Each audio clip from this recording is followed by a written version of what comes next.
दोस्तों, अक्सर आपने लोगों को कहते हुए सुना होगा कि भगवान हमारा साथ नहीं दे रहा, लेकिन क्या आप जानते हैं कि ऐसा क्यों होता है? नमस्कार दोस्तों, गीता ज्ञान भंडार यूट्यूब चैनल में आपका स्वागत है। दोस्तों, यहाँ हम श्रीमद् भगवद गीता के महान ज्ञान को समझाने और बताने का प्रयास करते हैं। हम गीता के गहरे रहस्यों को समझाने के लिए अनुवाद और व्याख्या का प्रयास करते हैं, जिससे इसे समझने में आसानी हो। श्लोकों के अर्थ, तात्पर्य और महत्वपूर्ण विषयों पर चर्चा करते हैं जो गीता में उपलब्ध हैं। हम यहाँ गीता के मार्गदर्शन से आपको प्रेरित करने का प्रयास करते हैं और इसे आपके जीवन में उपयोगी बनाने के उपाय बताते हैं। यह चैनल हमें भगवद गीता के अद्वितीय ज्ञान के साथ परिचित कराता है। हम यहाँ गीता के श्लोकों का विश्लेषण करते हैं, उनके अर्थों को समझाते हैं और उनके महत्वपूर्ण संदेशों को समझने का प्रयास करते हैं।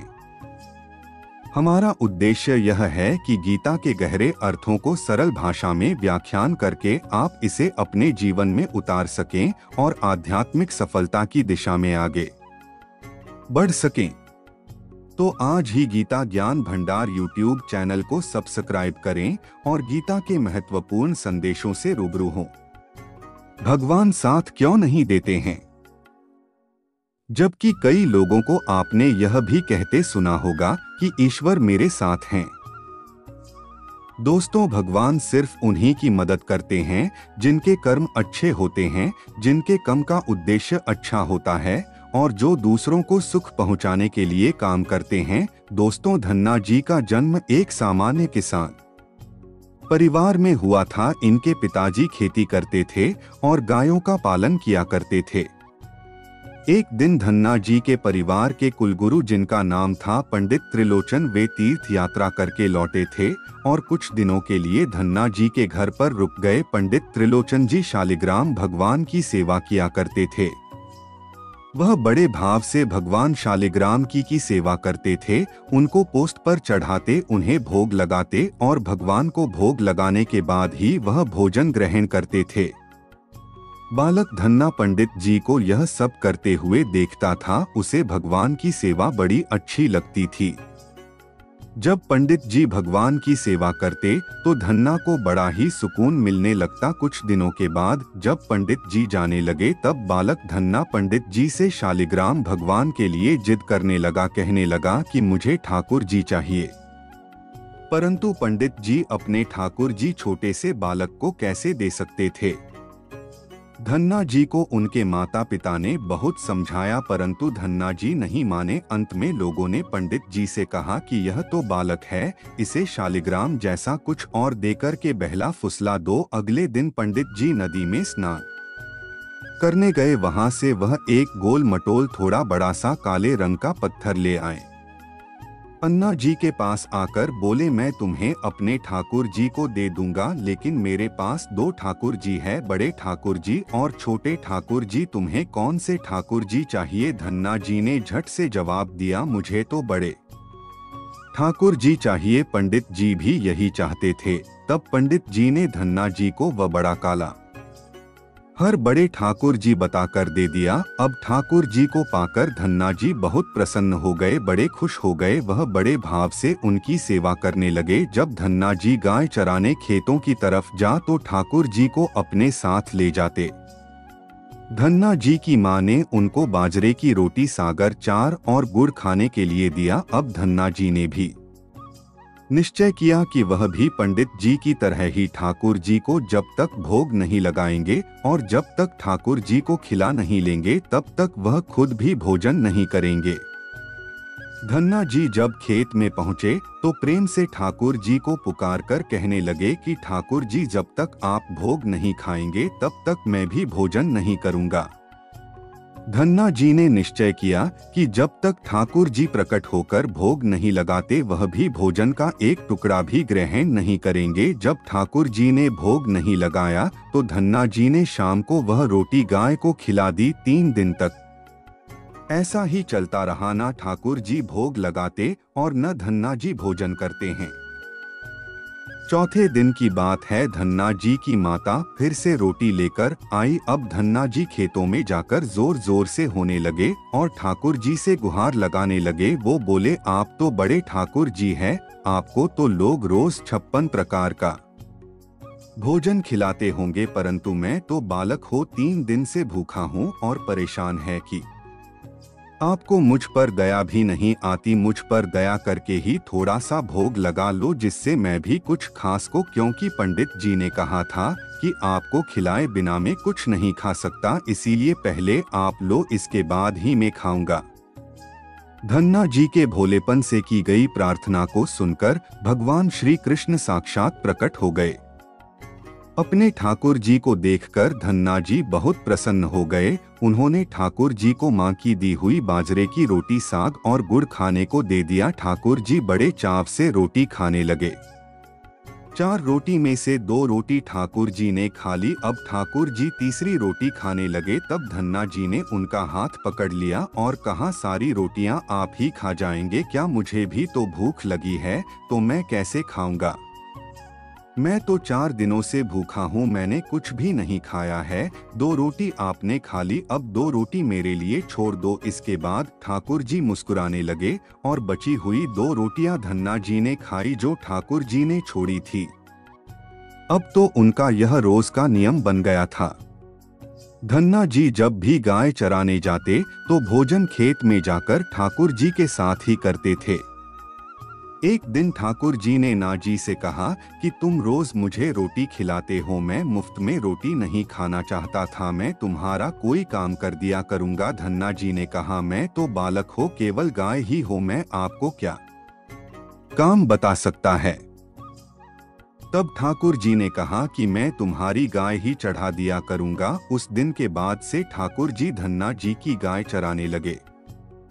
एक दिन धन्ना जी ने ठाकुर जी से पूछा, आप मुझे अपने हृदय से क्यों नहीं लगा? तब ठाकुर जी ने कहा, मैं तुम्हें प्रत्यक्ष हो गया हो, लेकिन पूरी तरह से मैं तब मिलता हूँ जब कोई सद्गुरु जीव को अपना लेता है। अभी तुमने अपने किसी गुरु की शरणागति ग्रहण नहीं की है, इसीलिए मैं तुम्हें अपने हृदय से नहीं लग जा सकता। तब धन्ना जी बोले, मैं तो जानता नहीं कि गुरु किसे कहते हैं, फिर मैं अपना गुरु कैसे बनाऊं? ठाकुर जी बोले, काशी में जगतगुरु श्री रामानंदाचार्य मेरे ही स्वरूप में विराजमान है, तुम जाकर उनकी शरण ग्रहण करो। ठाकुर जी के कहने के अनुसार धन्ना जी ने काशी जाकर रामानंदाचार्य जी की शरणागति कर ली। उस समय धन्ना जी की आयु लगभग 151 साल के आसपास थी। श्री आचार्य जी ने धन्ना जी को अपने शिष्य के रूप में स्वीकार कर लिया और उन्हें आदेश दिया कि आप तुम अपने घर चले जाओ। धन्ना जी बोले, गुरुजी अब मैं घर नहीं जाना चाहता, आप मुझे घर जाने का आदेश क्यों दे रहे हैं? गुरुजी बोले, अगर तुम यहाँ रहकर भजन करोगे तो केवल तुम्हारा ही कल्याण होगा, लेकिन अगर तुम अपने घर जाकर खेती किसानी करते हुए, अपने माता पिता की सेवा करते हुए भजन करोगे तो तुम्हारे साथ कई जीवों का उद्धार हो जाएगा। गुरु जी की आज्ञा के अनुसार धन्ना जी घर लौट आए।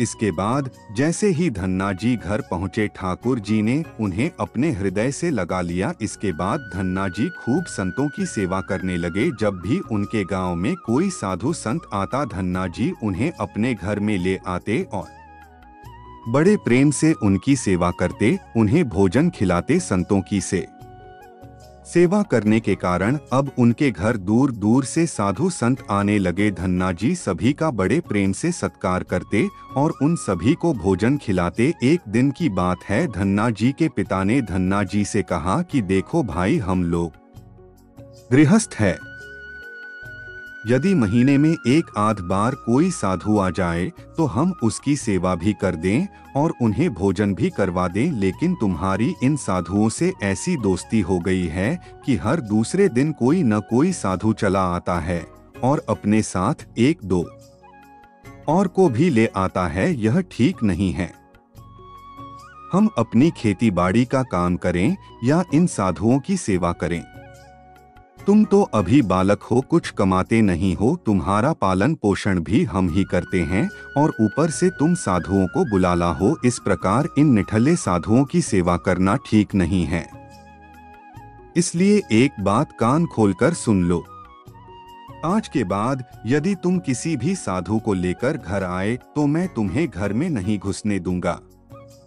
तुम्हें साधु की सेवा करनी है तो पहले कुछ कमाई करो, फिर अपनी कमाई से साधु की सेवा करना। पिताजी की बात सुनकर धन्ना जी उदास हो गए और चुपचाप खड़े हो गए। तब पिताजी ने धन्ना को डांटते हुए कहा, आज के बाद किसी साधु को घर में लेकर के मत आना और जाओ खेतों में गेहूं दो करा तैयार है। बोरी में गेहूं का बीज रखा है, इसे बैलगाड़ी में लाडो ले जाओ और खेत में बोड़ो। धन्ना जी ने बैलगाड़ी में गेहूं रखे और खेत में बोने के लिए चल दिए।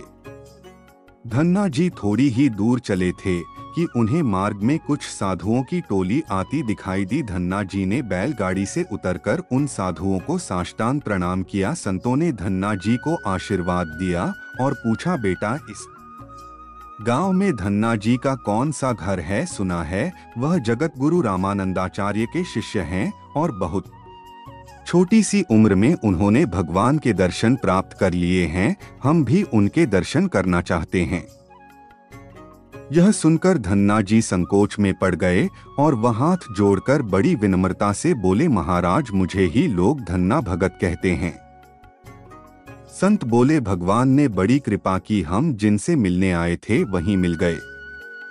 निश्चित ही आप ऐसे ही भक्त हैं जैसा आपके विषय में सुना था। कितनी विनम्रता है। मैं चलिए आपके घर चलते हैं, वहीं बैठकर आपसे चर्चा करेंगे और ढेर सारी बातें करेंगे। धन्ना जी ने सोचा, अभी पिताजी ने साधुओं को घर लाने से मारना किया है। यदि मैं खेतों में बीज बोने के बजाय इन साधु संतों को घर ले गया तो पिताजी आसमान सर पर उठा लेंगे और इन साधुओं को भी भगा देंगे। तब धन्ना जी कुछ विचार करके बोले, महाराज अभी घर में कोई नहीं है, मैं भी खेतों की तरफ जा रहा हूँ, आप भी मेरे साथ वहीं चलिए। संत बोले, ठीक है, हमें तो आपसे मिलना था और आप जहाँ भी ले चले हम वहीं चलेंगे। फिर धन्ना जी उन सभी को खेत पर लेकर चले गए। खेत में एक पेड़ के नीचे बने हुए चबूतरे पर साधुओं को बैठाकर बोले, महाराज आप यहीं पर कुछ देर तक विश्राम कीजिए, तब तक मैं आपके लिए भोजन पानी की व्यवस्था करता हूँ। इतना कहकर धन्ना जी वहां से बैलगाड़ी लेकर के चले गए। बैलगाड़ी लेकर धन्ना जी सीधे बनिए की दुकान पर पहुँचे।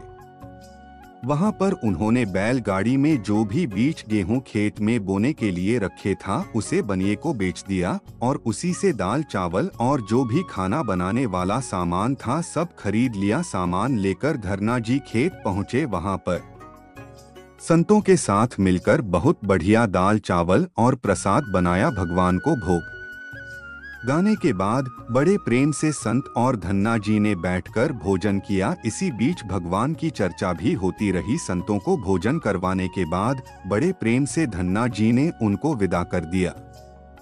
संतों के जाने के बाद धन्ना जी सोचने लगे कि बीज वाले गेहूं को तो बेचकर मैंने संतों को भोजन करा दिया, अब खेत में क्या बोया जाए। अगर पिताजी बीज मांगेंगे तो मैं कहां से बीज लाकर दूंगा, और यदि खेत में कुछ पैदा नहीं हुआ तो मैं पिताजी को क्या जवाब दूंगा। यही सोचकर धन्ना जी ने बोरी में रेत भर और आसपास के लोगों को दिखाने के लिए रेत को खेत में बोलने लगे। सुबह से शाम तक सारी बोरियां जो रेत की बनाई थी धन्ना जी ने वो रेत खेतों में छिड़क दें। आसपास के किसान देख रहे थे कि धन्ना जी खेतों में गेहूं बो रहे हैं, वह तो खेतों में रेत बोल रहे थे। खेत बोड़ के बाद धन्ना जी बड़े प्रसन्न मन से घर की ओर चल दिए। वह सोचने लगे खेत में तो कुछ उगना नहीं है तो देखभाल भी नहीं करनी पड़ेगी। धन्ना जी जब घर पहुंचे तो पिताजी ने पूछा कि खेत बोआई। धन्ना जी बोले कि पिताजी मैं खेत वो आया हूँ। कुछ दिन बीते धन्ना जी के पिताजी और गांव के कुछ बड़े बूढ़े लोग धन्ना जी के पास आए और बोले कि तुमने कैसा खेत बोया है, ऐसी फसल तो हमने अपने जीवन में आज तक नहीं देखी। ऐसा लगता है जैसे गेहूं का एक एक दाना नापना कर समान दूरी पर बोया गया है और सारे ही दाने उगाए हैं।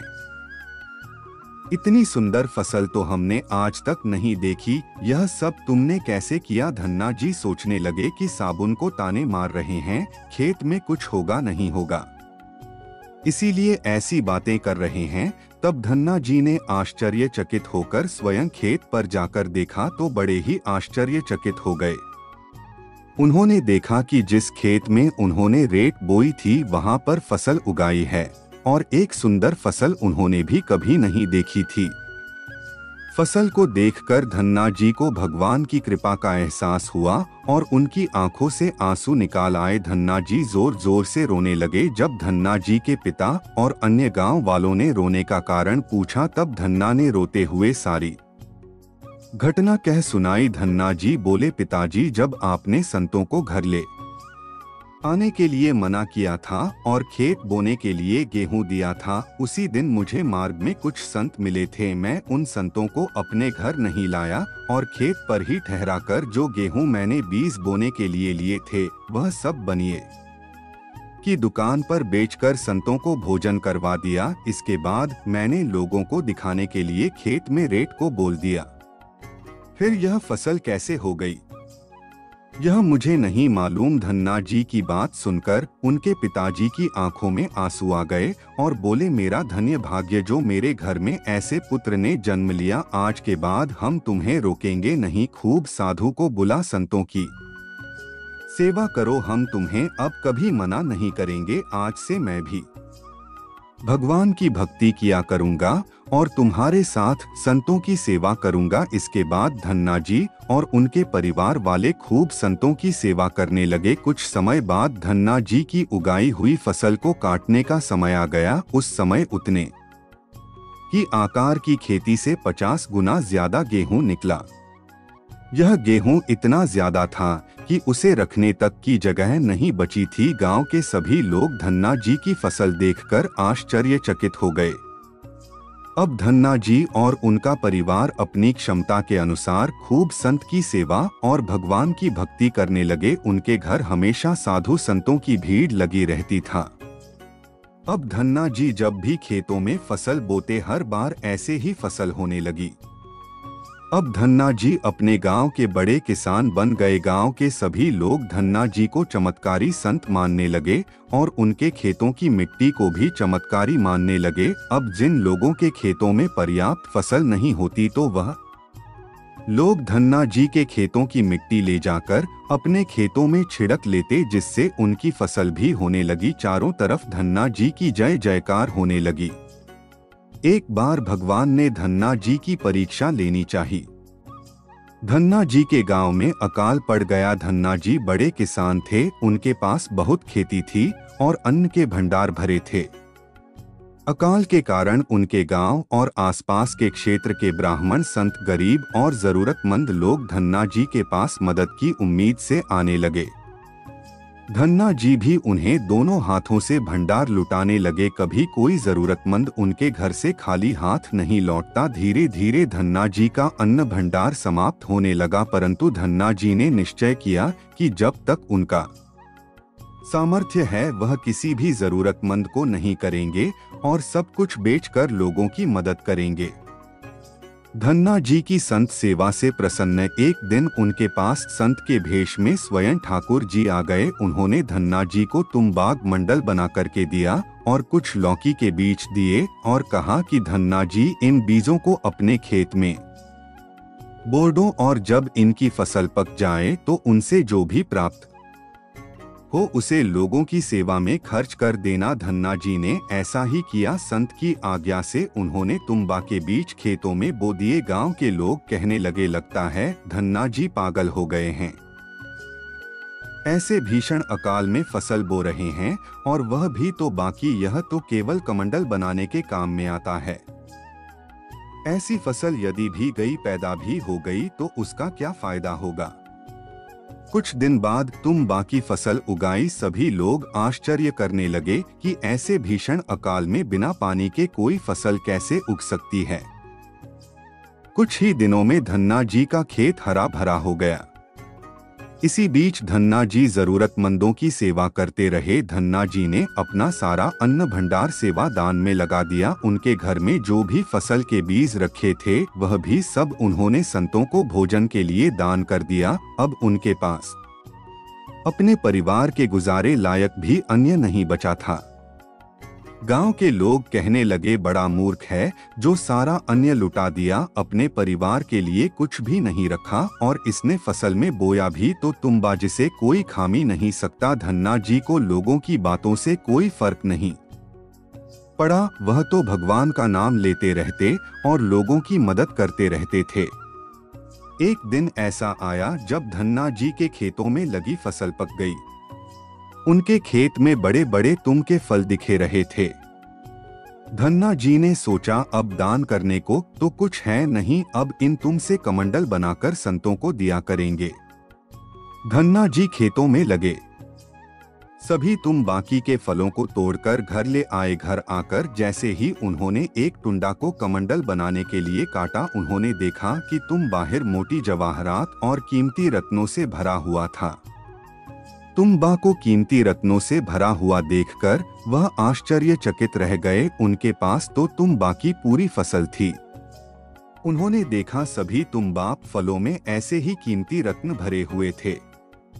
अब उनके पास इतने कीमती रत्न और जवाहरात हो गए जितने किसी राजा के पास भी शायद न हो। इस चमत्कार को देखने के बाद धन्ना जी को उस संत की याद आई जिन्होंने तुम बाकी बीज दिए थे। उसे संत ने कहा था कि इस फसल से जो भी प्राप्त हो उसे लोगों की सेवा में लगा देना। अब धन्ना जी उस से लोगों की सेवा करने लगे। फिर वह दोनों हाथों से लोगों की मदद करने लगे। उस समय वह अकाल कई वर्षों तक चला। उस समय धन्ना जी ने अपने घर में और आसपास कई गांवों में लंगर शुरू करवा दिया। आसपास के सैकड़ों गांवों के लाखों लोग बरसों तक धन्ना जी के लंगर में तीनों समय का भजन किया करते थे। धन्ना जी ने अपने जीवन में कई मंदिर, तालाब और धर्मशाला भी बनवाए थे और हर तरह से साधु संत और जरूरतमंद लोगों की मदद करते थे। लोग धन्ना जी को धन्ना सेठ कहकर बुलाने लगे। धन्ना जी जैसा धनी आज तक कोई नहीं हुआ। वह धन और मन दोनों से धनी थे। आज भी उनके नाम पर धनी लोगों को धन्ना सेठ की पदवी दी जाती है और कहा जाता है, क्या तुम धन्ना सेठ हो गए हो? दोस्तों, यदि भगवान की कृपा जिस व्यक्ति पर हो जाए और उनका आशीर्वाद जिनको प्राप्त हो जाए, उनके लिए जीवन में कुछ भी असंभव नहीं होता। दोस्तों, कोई चाहे कितनी भी धन दौलत का संग्रह कर ले, लेकिन यदि परमात्मा की इच्छा नहीं है तो आप उस धन से सुख नहीं पा सकते। यदि लाख प्रयास करने के बाद भी जीवन में दुख है, असंतोष है, तो समझ लीजिए कि भगवान की भी यही मर्जी है। हो सकता है भगवान ने आपका थोड़ा सा अहित के आपको बहुत बड़ा लाभ देने की योजना बनाई हो, लेकिन हम अज्ञानी लोग यही सोचते हैं कि भगवान हमारी कुछ मदद नहीं करता। दोस्तों, यह कहानी खास उन लोगों को जरूर सुननी चाहिए जो भगवान पर विश्वास नहीं करते और भगवान को मानते नहीं। किसी गांव में एक धारा अपनी पत्नी, बच्चे साथ और माँ के साथ रहता था। वह लकड़हारा दिन भर जंगल में लकड़ियाँ काटता था और उन लकड़ियों को बाजार में ले जाकर बेचता था। उससे जो भी धन मिलता था उसी से अपना और परिवार का खर्च चलाता था। इसके बाद जो भी उसके पास समय शेष बचता था उसमें वह लकड़ी प्रभु का ध्यान करता था। एक दिन उस लकड़हारे की बेटी का विवाह तय हो जाता है। लकड़हारा सारा दिन लकड़ियों को काटता और शाम होते ही अपने आसन पर बैठकर भगवान के ध्यान में मस्त हो जाता। अक्सर गांव के लोग उस लकड़हारे को देखकर आपस में बातें किया करते थे कि लकड़हारा तो सारा दिन भगवान की भक्ति में लीन रहता है, उसे तो अपनी बेटी के विवाह तक की कोई चिंता नहीं है। पता नहीं यह लकड़हारा बारातियों का स्वागत करेगा भी या नहीं। उसने तो अभी तक दान दहेज का किसी तरह का कोई इंतजाम तक नहीं किया है, जबकि विवाह होने में कुल 3 दिन का समय बाकी है। लकड़हारे की माँ को जब पता चला कि उसके बेटे के बारे में लोग इस तरह की बातें कर रहे हैं, तो एक दिन वह रोते हुए उस लकड़हारे के पास पहुंची। वह कहने लगी कि बेटा, तुम सारा सारा दिन भगवान के नाम का जाप करते रहते हो। अगर तुम इतना समय अपने काम में लगाते तो इतना धन कमा सकते थे कि अपनी बेटी का विवाह बड़े आराम से संपन्न हो जाता। लकड़हारे ने जब अपनी माँ की बात सुनी तो उसने कहा कि माँ, मैं सारा दिन काम ही तो करता हूँ और जो कुछ समय मुझे मिलता है मैं प्रभु की भक्ति में लगा देता है। जब माँ ने कहा कि बेटा तू सिर्फ काम में मन लगाए आकर, जिससे विवाह के लिए कुछ पैसों की व्यवस्था हो जाए। लकड़हारे ने कहा, पैसों का इंतजाम हो सके इसलिए हर वक्त कामकाज करता रहता हो और भगवान को भूल जाओ, यह मुझसे नहीं हो पाएगा। माँ तू चिंता मत कर, मैं जिस ईश्वर का ध्यान कर आता हो वह सब देख लेगा। क्या उसे मेरे बच्चों की कोई चिंता नहीं है? लकड़हारे की बात सुनकर उसकी माँ कहने लगी कि बेटा, जब भी मैं तुमसे काम पर ज्यादा ध्यान देने के लिए कहती हूँ तुम हमेशा यही बात कहते हो कि मेरा प्रभु मेरे सारे का करेगा। भला ऐसा होता है क्या? प्रभु खुद किसी के घर में काम करने के लिए आता है? माँ ने अपनी बात पर जोर देकर कहा कि बेटी के विवाह को केवल 3 दिन शेष बचे हैं। ना तो घर में एक पैसा है और ना ही बच्चों के पास कोई कपड़े हैं। अब बता तेरा भगवान ऐसी स्थिति में क्या करेगा? उसी समय माँ अपने कमरे में गई और थोड़ी सी कुछ चीजें उसके पास रखी हुई थी। पुरानी धरोहर वह लेकर आई और बोली कि ले, ये कुछ चीजें मैंने तुझसे छुपाकर अपने पास रखी थी ताकि तू किसी साधु संत को सब दान में ना दे दें। अब यह मैं तुम्हें दे रही हूँ। यह सोने और चांदी की चीजें ले जाकर बाजार में बेचा और उससे जो कुछ भी पैसे मिलेंगे उसे अपने बच्चों के लिए और अपने लिए नए कपड़े बनवा लो। माँ की बात सुनकर लकड़हारा माँ के द्वारा दी हुई वस्तु को लेकर बाजार के लिए निकल जाता है। अभी वह कुछ दूर ही चला था कि रास्ते में उसको एक साधु मिल गया। उसने लकड़हारे से कहा कि मुझे उस लकड़हारे का घर बता दीजिए जो हर आने जाने वाले की सेवा करता है, मैं उससे मिलना चाहता हूँ। लकड़हारे ने कहा कि बताइए आपको चाहिए। उस साधु ने कहा कि मेरे पास कपड़े नहीं है, इसलिए मैं चाहता हूं कि मुझे थोड़े से कपड़े मिल जाएं। आप उसका घर बता दीजिए ताकि मैं उसके घर जाकर उससे कपड़े ले आऊं। लकड़हारे ने सोचा, अगर यह साधु मेरे घर गया और कहीं मेरी माँ ने इनको कुछ अपशब्द कह दिए तो सब गड़बड़ हो जाएगा। इसीलिए उसने साधु से कहा कि भगवान आप थोड़ी देर तक यहीं बैठिए, मैं बाजार जाकर आता हूँ और आपके लिए वस्त्र लाकर देता हूँ।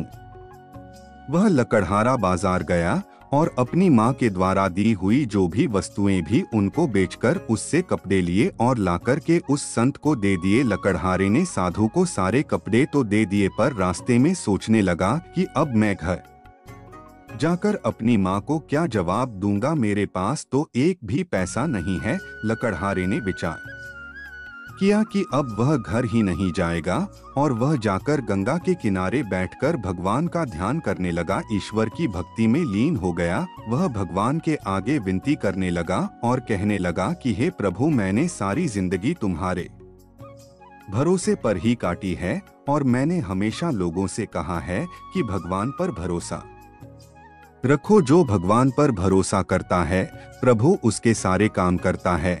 पर आज मेरी बेटी का विवाह, कृपा करके मेरे काम में आप सहायक हो। सुबह का समय था। लकड़हारे की माँ बहुत चिंता में डूबी थी। एक तरफ सगे संबंधियों का आना शुरू हो गया था और दूसरी तरफ माँ अपने पुत्र का इंतजार कर रही थी। इतने में उसे एक आवाज सुनाई दी, माँ दरवाजा खोलो। खुशी से दौड़ती हुई उसकी माँ जब बाहर गई तो देख कि उनका पुत्र लकड़हारा बैलगाड़ी पर विवाह के लिए बहुत सारा सामान लाद कर सामने खड़ा है। उसी को डोट बेचकर लाया हूँ। एक रईस व्यक्ति ने जब मुझसे पूछा तो मैंने अपनी बेटी के विवाह के बाद मैं उसे सब कुछ बता दिया। तब उसने बहुत महंगे दामों में उसे खरीद लिया और उन्हीं पैसों से बच्चों के लिए बहुत से बढ़िया कपड़े में खरीद कर लाया हूँ।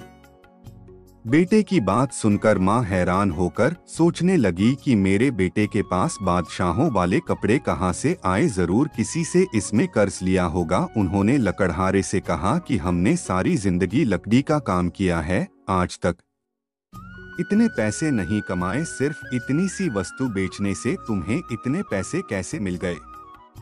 माँ की बात सुनकर लकड़हारा कहने लगा कि माँ, इसमें तू जरा भी शंका मत कर, तूने मुझे जो वस्तुएं दी थी वह बहुत महंगे दामों में भी की है, मेरा विश्वास करो। इतना कहकर उस लकड़हारे ने सारा सामान अपने घर पर रख दिया। कुछ समय के बाद जैसे ही बारात आई तो बड़े ही शाही अंदाज से उनका स्वागत किया गया। उन्हें किसी प्रकार की कोई कमी नहीं होने दी गई। पूरा गांव विवाह के अवसर पर उस लकड़हारे के घर में पहुंच गया और कुछ तो ऐसे लोग भी थे जो सिर्फ उस लकड़हारे की इज्जत उछलते हुए देखना चाहते थे। लेकिन जब सगे संबंधियों और गांव वालों ने शाही शादी देखी तो बड़े हैरान हो गए। आपस में बात करने लगे कि आज तक हमने कभी ऐसी शादी नहीं देखी जिसमें इतना दान दहेज दिया गया हो और इतनी मिठाइयाँ और पकवान बने हो। लकड़हारे ने तो कमाल ही कर दिया। इस तरह से सभी लोग उसकी प्रशंसा करने लगे। विवाह के समय जब बारातियों को भोजन परोसा जा रहा था तो उनके जूठे बर्तन व लकड़हारा खुद उठाने लगा और एक स्थान पर रखते जा रहा था। लकड़हारे कोई ऐसा करते हुए देखकर उसकी माँ ने उसकी बाह पकड़कर कहा कि तुम बेटी के पिता हो, सभी बाराती तुमको देख रहे हैं, इसलिए यह काम छोड़ दो। पर लकड़हारे ने कहा कि माँ, आज मेरा मन चाहता है कि मैं कुछ सेवा करो। तब उसकी माँ कहने लगी कि बेटा, तू कैसी बातें कर रहा है? तेरा स्वभाव मुझे कुछ बदला बदला नजर आ रहा है। शाम होने पर गाहारे ने अपनी बेटी की विदाई भी की। इस तरह सारे काम से फुर्सत हुई, वह अपने आसन पर जाकर बैठ गया। तब माँ ने आकर के पूछा, बेटा मुझे सच सच बता, इतना सारा खर्चा आखिर तूने कैसे किया? इतनी महंगी पोशाक, इतना बढ़िया भोजन, इतनी शानदार व्यवस्था तूने कैसे की? यह सब देखकर हमारे पड़ोसी और संबंधी सब के सब हैरान रह गए। लकड़हारे ने कहा कि माँ, अब मैं बहुत थक चुका हूँ, सुबह होते ही मैं आपको सब कुछ बता दूंगा।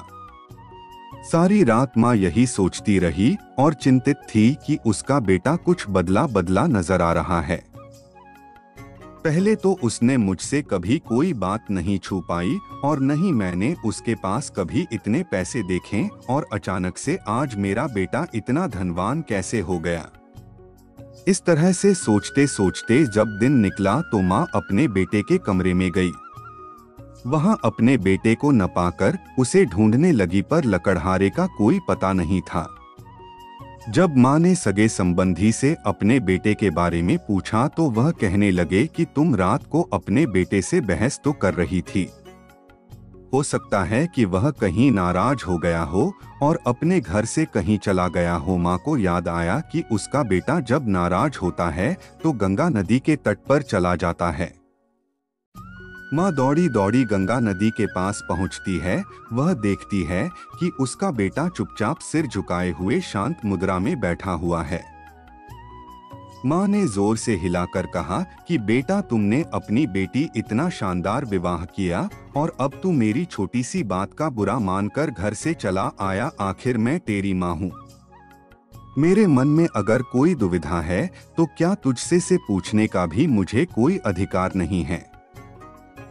सभी रिश्तेदार, पड़ोसी और तेरे मित्र तेरी कितनी प्रशंसा कर रहे हैं। वह बातें कर रहे हैं कि उस लकड़हारे की बेटी का विवाह तो देखने योग्य था। सारे गांव में चारों तरफ तेरा ही गुणगान हो रहा है और तू मेरी जरा सी बात का बुरा मानकर यहाँ आकर बैठ गया है।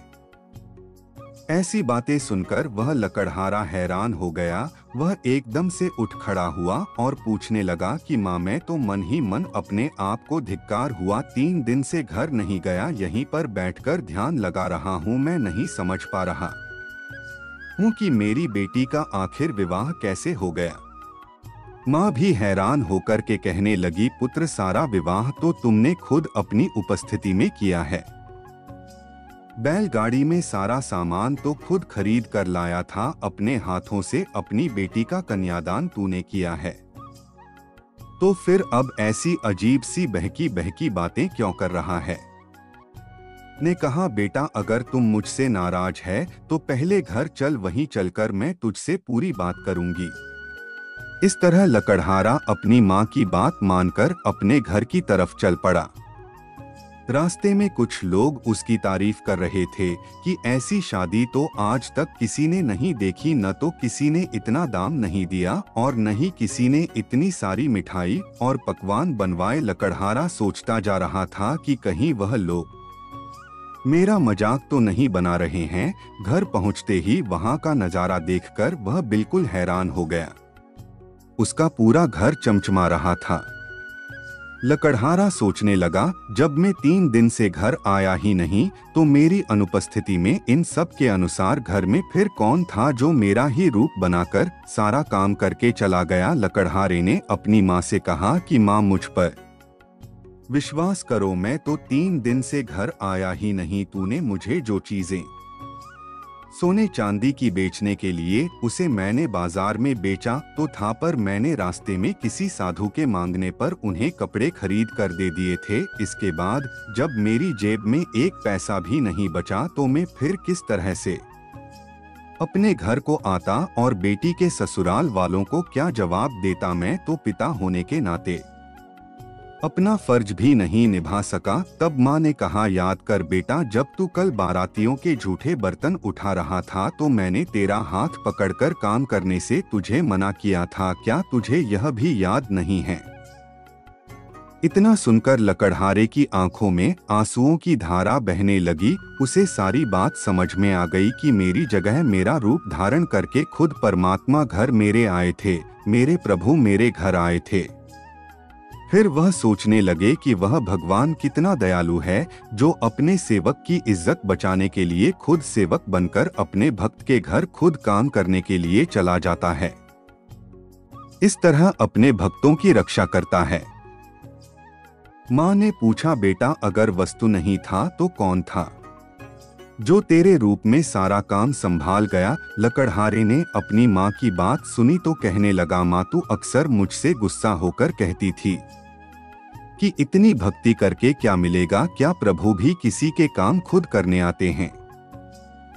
जिस प्रभु ने मुझे अपनी भक्ति में लगाया है वही प्रभु मेरा रूप बनाकर मेरे घर का सारा काम करके चला गया। यह वचन सुनकर माँ ने कहा, तू ठीक कहता है, खुद प्रभु ने ही हमारी लाज रखी है।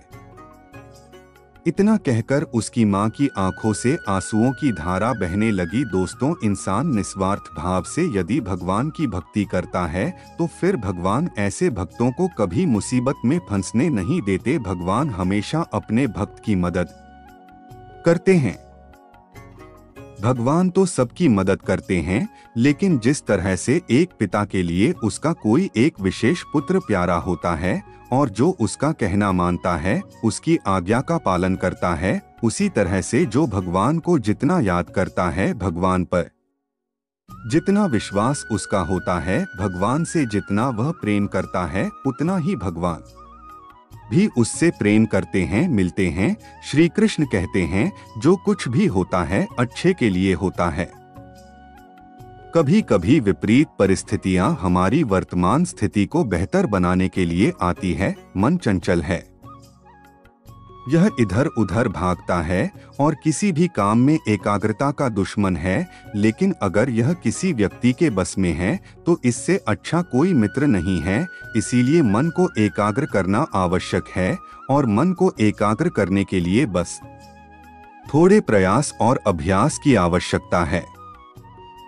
भगवान कहते हैं, मेरे लिए न तो कोई घृणित है और न ही कोई मित्र, न कोई प्रिय है, न कोई दरिद्र है, न कोई अमीर है। केवल वे जो मुझे भक्ति से याद करते हैं, मैं उनका हो। और वे कहते हैं, मेरे श्री कृष्ण, वह किसी के भाग्य का निर्माता नहीं है। व्यक्ति स्वयं अपना भाग्य लिखता है। जैसा बोओगे वैसा ही पाओगे। आप जो कर्म करोगे आपको वैसा ही परिणाम मिलेगा। यदि छात्र मन लगाकर पढ़ाई करेंगे तो वे परीक्षा में सफल होंगे। इसीलिए हर व्यक्ति का भाग्य तभी बदलेगा जब वह अपना कर्तव्य निभाएगा।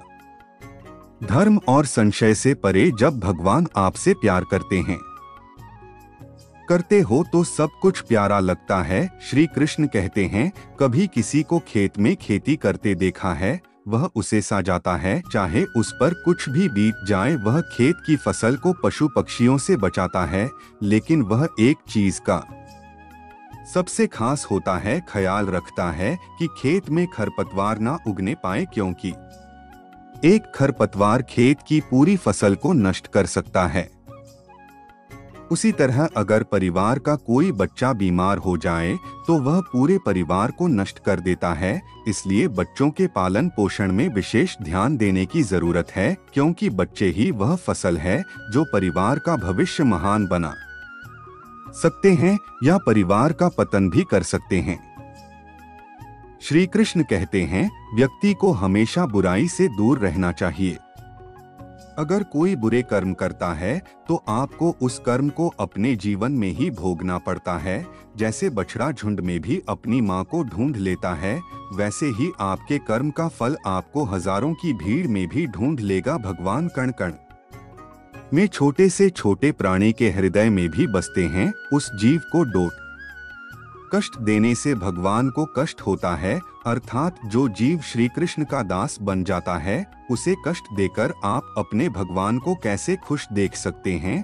और आप अपने आराध्य से कहते हैं कि ऐसे दिन न दिखाएं।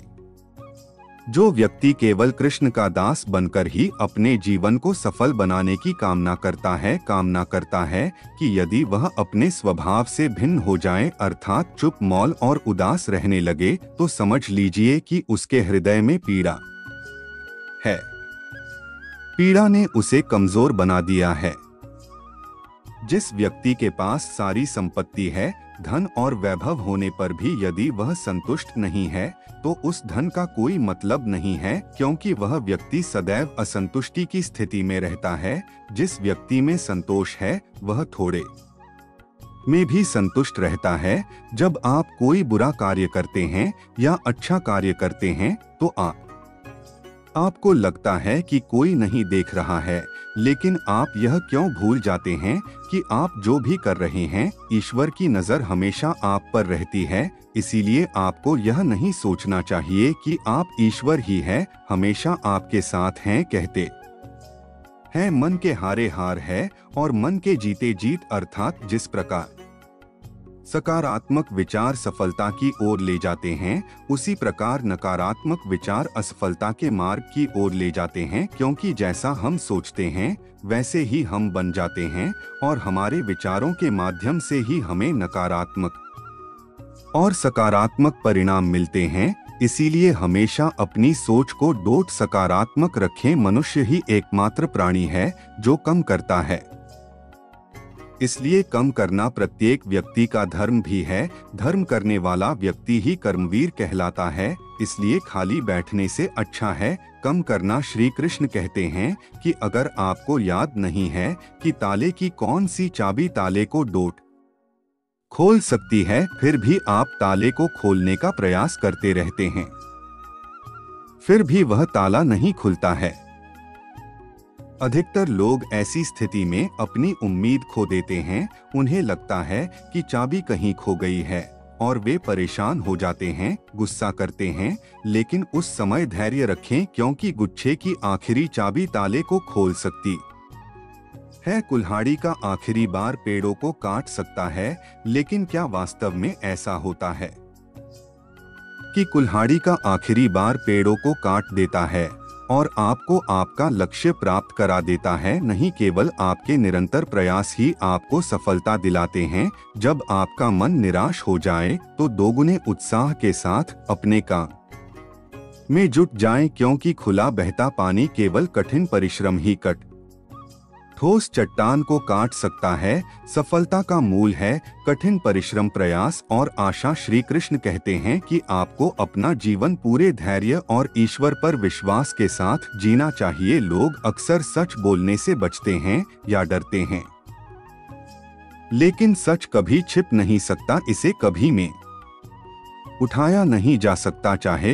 हम कितना भी छिपाएं, एक दिन सच सामने आ ही जाता है। इसलिए कभी भी सत्य पर आधारित बात कहने या मानने से नहीं डरना चाहिए। लोग अपने शरीर को सुंदर रखना चाहते हैं, हम सृजन में व्यस्त रहते हैं, लेकिन आत्मा की सुंदरता शरीर की सुंदरता से अधिक महत्वपूर्ण है। शरीर कोई आवाज नहीं है, यह मिट्टी से बना है और मिट्टी में मिल जाता है, लेकिन आत्मा अमर है, इसलिए आत्मा की सुंदरता पर ध्यान दें। आत्मा की सुंदरता है अपने आप को ईश्वर मानना। अज्ञानी व्यक्ति को यह भ्रांति हो जाती है कि मैं ही सब काम करता हूँ, सारा काम मुझसे ही हो रहा है। ऐसी स्थिति में अहंकार उसके अंदर जड़ जमा लेता है, लेकिन इस सृष्टि में जो कुछ भी हो रहा है सब ईश्वर ही कर रहा है। जब अज्ञानता के कारण व्यक्ति में अहंकार पैदा हो जाता है तो उसका पतन निश्चित है। श्री कृष्ण कहते हैं कि मनुष्य का जीवन एक रथ के समान है। आज गर्मी है, कल वर्षा होगी और परसों ठंड होगी। जरा सा भी संकट आने पर हम अपना नियंत्रण खो देते हैं, इसलिए यदि रथ में जरा सा भी परिवर्तन होता है तो हम अधीर हो जाते हैं। क्रोध में आकर जो हमारे अपने हैं उनसे भी अपने संबंध खराब कर लेते हैं। ऐसा क्यों होता है? हम सोचते हैं कि यह हमारे अपने हैं, इन्हें फिर मना लेंगे, लेकिन याद रखना यह सरल है, ऐसा करना संभव नहीं है। सागर की उफनती लहरों को सहन कर लेता है और यदि ही टूट जाए तो बाढ़ आ जाती है। हमारे संबंध दूध के समान है, दूध गर्म होकर उबल सकता है, लेकिन खट्टा हो जाए तो फट भी जाता है और फट भी जाता है। किसी व्यक्ति को डोट कितना भी स्वीकार कर लो, उसे दुख नहीं निकलेगा, इसलिए अपने संबंधों को संभाल कर रखना चाहिए। श्री कृष्ण कहते हैं कि जो व्यक्ति अपने अहंकार से भारी हो जाता है और अभिमान से भर जाता है वह पत्थर की तरह हो जाता है, जो भारी होते हुए भी नदी में तैर नहीं सकता। वह सुख की धारा में डूबकर अपना अस्तित्व खो देता है। यदि सुखिया सफलता का लक्ष्य प्राप्त करने में लंबा समय लग रहा है, यदि प्रतीक्षा की अवधि लंबी है, तो संभव है कि आपको उम्मीद से अधिक मिलने वाला है। अपने कर्म पर अडिग रहें और उस वाणी पर विश्वास रखें जो आपके कर्म की परीक्षा ले रहा है। श्री कृष्ण उन लोगों को सावधान करते हैं जो जीवन को भूत और वर्तमान पर छोड़ देते हैं। जीवन का अर्थ न तो भूत है और न ही भविष्य, जीवन केवल वर्तमान है और इसलिए वर्तमान में अपने जीवन आनंद लो। श्री कृष्ण ऐसा कहा जाता है कि संगति या संगति व्यक्ति के व्यक्तित्व के लिए सबसे महत्वपूर्ण होती है। आप कहेंगे कि व्यक्ति अपने व्यक्तित्व के लिए खुद ही जिम्मेदार होता है, लेकिन किसी व्यक्ति की संगति में न चाहते हुए भी उसका व्यक्तित्व साथी के समान हो जाता है। मान लीजिए एक बर्तन में पानी है, दूसरे में दूध है और तीसरे में गंदी मिट्टी है।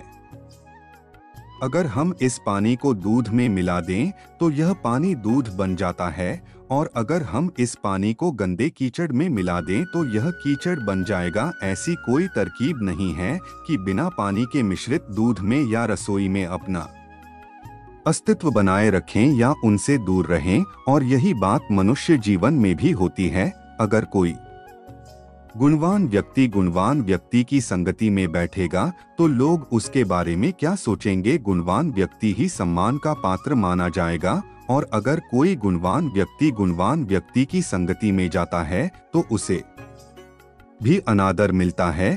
इसलिए अपने जीवन में हमेशा सोच समझकर अपनी संगति का चयन करो।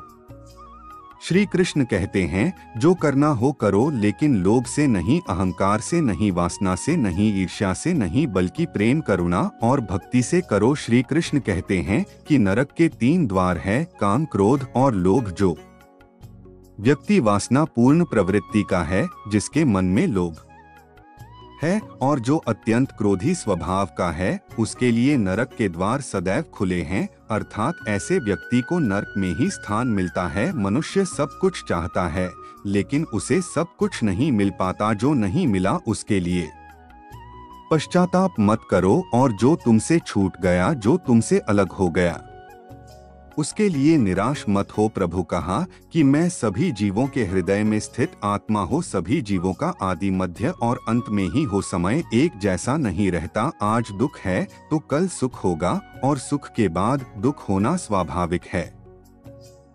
श्री कृष्ण कहते हैं कि मनुष्य भी महान है, वह विचित्र प्राणी है। वह अपने से नीचे के लोगों को देखता है और उनका मजाक उड़ाता है। वह उनसे बार बार कहते हैं कि तुम्हारा कुछ नहीं हो सकता, तुम भविष्य में कुछ नहीं कर पाओगे। जब मनुष्य के पास धन संपत्ति और सम्मान होता है तो वह दूसरों का सम्मान नहीं करता, लेकिन वह एक बात भूल जाता है कि अस्तित्व में उससे भी अधिक शक्तिशाली कोई है, और वह यह है कि समय कब अपना चक्र बदल दे कोई नहीं जानता, समय कब करवट ले ले कोई नहीं जानता। समय के साथ कोयला भी हीरे में बदल जाता है, इसलिए जीवन में कभी किसी का मजाक नहीं उड़ाना चाहिए। श्री कृष्ण कहते हैं कि अपने जीवन में निष्काम कर्म को अपनाओ, विधाता ने जो लिखा है उसका फल हमें मिलता है। स्वयं भगवान भी विधि के विधान को नहीं डाल सकते। जिस व्यक्ति के मन में तुम्हारे लिए आदर और सम्मान न हो उसके साथ रहना व्यर्थ है, वह हमेशा तुम्हारे प्रति द्वेष की भावना रखता है। ऐसे लोगों के साथ रहने से अच्छा है अकेले रहना। इस जीवन में ज्यादा सरल होना भी अनुचित है। लोग सरल और सीधे स्वभाव के लोगों का फायदा उठाते रहते हैं। सौभाग्यशाली लोग थोड़ा सा भी बुरा होने पर भगवान को कोसते हैं और दुर्भाग्यशाली लोग थोड़ा सा भी अच्छा होने पर भगवान को डोट याद करते हैं, और भगवान हमेशा अपने भक्तों की परीक्षा लेते रहते हैं। इस परीक्षा में भक्तों को अनेक कष्टों का सामना करना पड़ता है। आम लोग इसे अपना दुख समझकर इससे मुक्ति पा लेते हैं। केवल भक्त और प्रेमी ही इसे भगवान की इच्छा मानकर लोग जो कुछ भी कहते हैं उसका सामना करते हैं। अपनों के आगे झुकने में कोई बुराई नहीं है। उन्हें यह जान लेना चाहिए कि जो सच्चे अपने हैं वे उन्हें कभी झुकने नहीं देते। दिव्यता केवल शक्तिशाली होने में ही नहीं है, बल्कि दूसरों में शक्ति जागृत करने में। जब लोग आपकी बुराई करते हैं तो परेशान मत होइए, ऐसा हो भी नहीं सकता, क्योंकि उन लोगों को डोट आपको महत्व देने का कोई और तरीका नहीं पता है। सभी के साथ ऐसा व्यवहार करें कि अगर कोई आपके बारे में बुरा भी कहता है तो कोई उस पर विश्वास नहीं करेगा। अगर हम नहीं बोलते हैं तो भी वह सुनता है, इसीलिए उसका नाम भगवान है। अगर हम नहीं बोलते हैं तो भी हम इसे सुन सकते हैं, इसका नाम विश्वास है। यदि कोई व्यक्ति शिक्षा से पहले, व्यवसाय से पहले, मूल्यों से पहले, भगवान से पहले अपने माता पिता को पहचानता है तो उसे जीवन में कभी कोई कठिनाई नहीं होगी। स्वार्थ दुनिया का ऐसा हुआ है, इसमें गिरकर ही कोई बाहर निकल सकता है। यह बहुत कठिन है। श्री कृष्ण कहते हैं, आपने एक चुंबक देखा होगा, कैसे वह लोहे की तरफ आकर्षित होता है और कैसे वह लोहे को अपनी ओर खींचता है, क्योंकि आकर्षण उसके स्वभाव में ही है। हम सभी की तरह एक ऐसा ही चुंबक है, विचार का चुंबक, जो हमेशा हमारे जैसे विचारों को आकर्षित करता। एक शहर में एक मेहनती, ईमानदार और गुणी लड़का रहता था। उसके माता पिता, भाई बहन, दोस्त और रिश्तेदार उससे बहुत प्यार करते थे, क्योंकि वह सबकी मदद के लिए तैयार रहता था। पड़ोसियों से लेकर सहकर्मियों तक सभी उसका सम्मान करते थे। सब कुछ अच्छा था, लेकिन जिंदगी जिस सफलता का सपना देखता था वह उससे कोसों दूर थी। वह दिन रात मेहनत करता, लेकिन उसे हमेशा असफलता ही मिलती। उसका पूरा जीवन ऐसे ही बीत गया और अंत में वह जीवन चक्र से निकलकर समय के चक्र में लीन हो गया। क्योंकि उसने अच्छे कर्म किए थे, इसलिए वह स्वर्ग को डोट प्राप्त हुआ। देवदूत उसे स्वर्ग ले गया। स्वर्ग की अलौकिक सुंदरता देखकर वह मंत्रमुग्ध हो गया और देवदूत से पूछा, यह एक आलीशान घर था, इतना आलीशान कि उसने अपने जीवन में कभी नहीं देखा था। देवदूत ने उसे घर दिखाया। वह उसे अंदर ले गया और एक एक करके सभी कमरे दिखाने लगा। सभी कमरे बहुत खूबसूरत है। आखिर में वह उसे एक कमरे में ले गया जिसके सामने ड्रीम रोल लिखा था। जब वह उस कमरे के अंदर पहुंचा तो लड़का यह देखकर दंग रह गया कि वहां एक बहुत ही खूबसूरत कमरा था। सभी चीजों की छोटी छोटी प्रतिकृतियां रखी हुई थी। यह वही चीजें थीं जिनके लिए उसने सारी जिंदगी मेहनत की थी, लेकिन नहीं भाषा का आलीशान घरकार उच्च अधिकारी का पद और ऐसी बहुत सी चीजें जो सिर्फ उसके सपनों में ही रह गई थी। वह सोचने लगा कि मैंने ये चीजें सपनों में धरती में पानी के रूप में देखी थी, लेकिन मैं उन्हें वहां नहीं पा सका। अब उनकी छोटी प्रतिकृतियां इस तरह यहाँ क्यों रखी है? वह अपनी जिज्ञासा को नियंत्रित नहीं कर सका और यहाँ यह सब होने के पीछे का कारण पूछा। क्या कारण है? देवदूत ने उसे बताया कि मनुष्य अपने जीवन में कई सपने देखता है और उन्हें पूरा करने की कामना करता है, लेकिन वह केवल कुछ सपनों के प्रति गंभीर होता है और उन्हें पूरा करने का प्रयास करता है। ईश्वर और ब्रह्मांड मनुष्य के हर सपने को पूरा करते हैं। हम उसे पूरा करने की तैयारी करते हैं, लेकिन कई बार असफलता से निराश होकर और कई बार दृढ़ संकल्प की कमी के कारण मनुष्य उस समय प्रयास करना छोड़ देता है जब उसके सपने पूरे होने वाले होते हैं। उसके उन्हीं अधूरे सपनों को यहाँ प्रतीक के रूप में रखा गया है। आपके सपनों को भी यहाँ प्रतीक के रूप में रखा गया है। कहानी से हमें यही सीख मिलती है कि अगर आप किसी भी काम को पूरा करने की ओर बढ़ रहे हैं तो उसे दृढ़ निश्चय के साथ करें, चाहे आपके सामने कितनी भी मुश्किलें आएं, चाहे आपको अपने सपनों को हासिल करने में कितनी भी बार असफलता का सामना क्यों न करना पड़े।